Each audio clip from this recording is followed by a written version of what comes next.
সামরিক যুদ্ধের আশঙ্কা আরও ঘনীভূত হচ্ছে।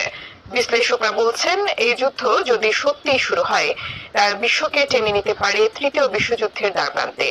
তবে চমকপ্রদ বিষয় হলো, এই যুদ্ধের ভবিষ্যৎবাণী বহু আগেই করেছিলেন মহানবী হযরত মুহাম্মদ সাল্লাল্লাহু আলাইহি ওয়াসাল্লাম। বিস্তারিত জানাচ্ছেন রিসলাম সাহাব। ইরানের সর্বোচ্চ নেতা আয়াতুল্লাহ আলী খামেনির মৃত্যুর পর মুসলিম বিশ্বে নেমে এসেছে শোকের ছায়া। ইসরায়েল এবং যুক্তরাষ্ট্রের বিরুদ্ধে ইরান এখন যুদ্ধের দ্বারপ্রান্তে। বিশ্লেষকরা বলছে, এই সংঘাত রূপ নিতে পারে তৃতীয় বিশ্বযুদ্ধের দিকে। তবে চমকপ্রদ বিষয় হলো, এই যুদ্ধের ভবিষ্যৎবাণী আজ থেকে প্রায় 1500 বছর আগে করেছিলেন মহানবী হযরত মুহাম্মদ সাল্লাল্লাহু আলাইহি সাল্লাম। হাদিস শরীফে বর্ণিত হয়েছে, খোরাসান অঞ্চল থেকে এক বাহিনী কালো পতাকা হাতে রওনা হবে, যাদের রুখে দেওয়ার ক্ষমতা থাকবে না কারো, যতক্ষণ না তারা বাইতুল মুকাদ্দাসে সেই পতাকা